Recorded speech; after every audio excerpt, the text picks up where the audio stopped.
तो नालायक नाअहल ने अपनी जेब से एक कागज़ निकाला और उस कागज़ को कहा कि उसकी हुकूमत के ख़िलाफ़ अमेरिका ने साजिश कर दी है, और फिर बंद कमरे में उस कागज़ के बारे में अपने कैबिनेट मेंबर्स के सामने कहा कि इसके साथ खेलना है। ये मासूम है, ये मासूम शख्स है। पिछले जजेस के दरवाजे से मर्सिडीज में बिठाकर मुल्क के ऊपर हमला आवर होने वाला, उसको सुप्रीम कोर्ट में कहा जाए।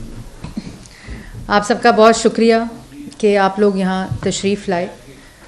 आज की जो प्रेस कॉन्फ्रेंस है वो इस वजह से थोड़ी सी अहम है, और कि आपको मालूम है कि एक शख्स जो इस मुल्क के ऊपर मुसल्लत रहा 4 साढ़े 4 साल, और 4 साढ़े 4 साल में जो मुल्क के हर शोबे की तबाही की, रोटी हो, बिजली हो, गैस हो, मईशत हो, माशरा हो, मईशत हो, सब की तबाही करके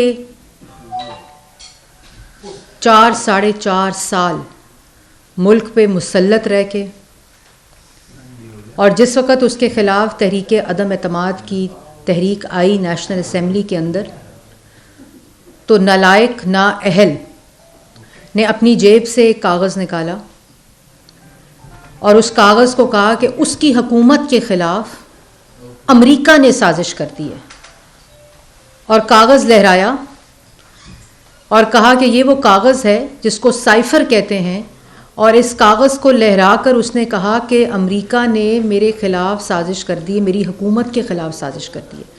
और फिर वो चलते चलते चलते बाजवा साहब पे पहुंची, जिनको बंद कमरे में एक्सटेंशन की ऑफ़र की, फिर चलते चलते चलते मोहसिन नकवी साहब पर पहुंच गई, और फिर नवाज़ शरीफ साहब पर जाती थी कभी कि उन्होंने कर दी, फिर शहबाज शरीफ साहब जाती, मतलब वो रूट अपने बदलती रही साजिश।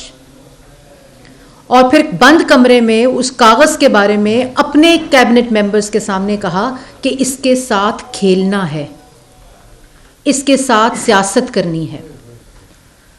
इतना संगीन मसला, सीक्रेसी एक्ट का मसला, और क्योंकि उस साइफर में कुछ नहीं था इसलिए वो बंद लिफाफा लहराया गया।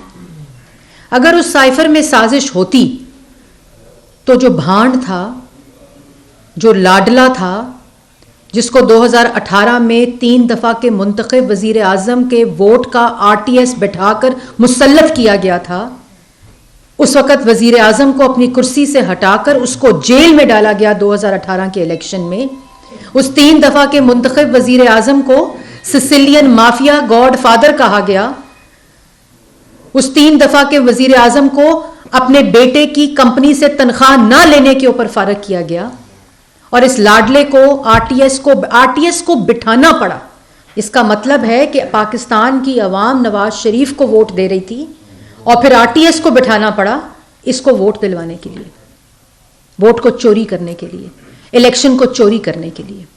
और वो शख्स जिस वक़्त उसके खिलाफ अदम तहरीक आई तो साइफर का लिफाफा निकाला, आइन तोड़ा, नेशनल असम्बली तोड़ी, अपने वुज़रा के जरिए आइन तोड़वाया, लॉ मिनिस्टर के जरिए आइन तोड़ाया, इंफॉर्मेशन मिनिस्टर के जरिए आइन तोड़ाया, स्पीकर से आइन की खिलाफ वर्जी कराई, डिप्टी स्पीकर से आइन की खिलाफ वर्जी कराई।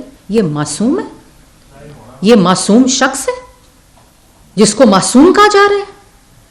सुप्रीम कोर्ट का फैसला आया कि आइन तोड़ा गया, और 14 दिन के अंदर वोटिंग होती है अगर आपकी तहरीक अदम एतमाद आ जाए किसी भी वज़ीर आज़म के ख़िलाफ़। और ये आइनी तरीका होता है, ये किसी वज़ीर आज़म के ख़िलाफ़ साजिश नहीं होती, ये आपके आइन में दर्ज तहरीक अदम एतमाद होती है, जो कि आप वज़ीर आज़म के ख़िलाफ़ उसके सिटिंग मेंबर्स कर सकते हैं और उसके अगेंस्ट वोट दे सकते हैं।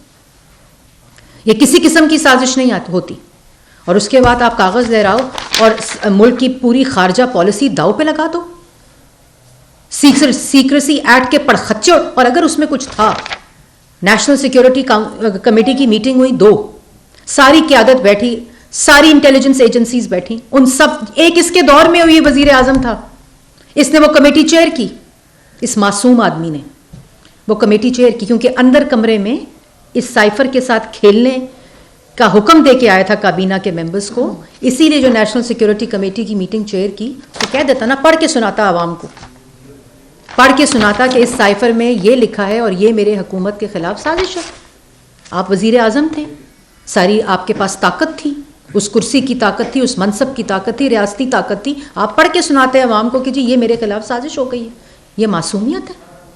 तुम मुल्क के साथ खेल खेलो, तुम मुल्क की मईशत को तबाह कर दो, आवाम को बेरोज़गार कर दो, रोटी चीनी आटा बिजली गैस महंगा कर दो, तुम मासूम हो। तुम 190 मिलियन पाउंड का बंद लिफाफा, जैसे साइफर का बंद लिफाफा था ना, बंद कागज़ था, इसी तरह 190 मिलियन पाउंड का बंद लिफाफा काबीना में लहराओ और खा जाओ, तुम मासूम हो। तुम अरबों की मनी लॉन्ड्रिंग कर लो, फॉरेन फंडिंग कर लो, तुम मासूम हो। और उसके ऊपर इलेक्शन कमीशन फैसला दे तो मैं इलेक्शन कमीशन के कहो बच्चों को नहीं छोड़ूंगा, इनकी फैमिलीज नहीं बाहर निकल सकती। तुम्हें अदालत बुलाए, तुम कहो ओए ज़ेबा जज मैं तुम्हें नहीं छोड़ूंगा, तुम मासूम हो। तुम 9 मई को शोहदा के यादगारों को ठुड्डे मारो, ये मासूम है। तुम 9 मई को एम्बुलेंसेस जला दो, तुम रेंजर्स की और पुलिस की गाड़ियां जला दो, तुम जमान पार्क के अंदर बैठ के पेट्रोल बम की प्रेपरेशन में नौजवानों को अंदर ट्रेनिंग दो, तरबियत दो, तुम मासूम हो।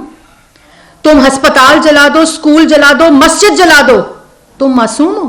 तुम जिना हाउस जला दो, उसके ऊपर हमला आवर हो जाओ, तुम मेट्रो जला दो और कहो सुप्रीम कोर्ट का फैसला तो मुझे पता ही नहीं था कि लॉन्ग मार्च नहीं करनी, और ये मासूम। ये मासूम इसलिए है, ये लाडला इसलिए है क्योंकि जब ये सुप्रीम कोर्ट 9 मई का मुलजिम जाता है, मुजरिम जाता है, तो उसको कहा जाता है good to see you and wishing you good luck. पिछले जजेस के दरवाजे से मर्सिडीज में बिठाकर मुल्क के ऊपर हमला आवर होने वाला, उसको सुप्रीम कोर्ट में कहा जाए गुड टू सी यू, ये इसलिए मासूम बनता है।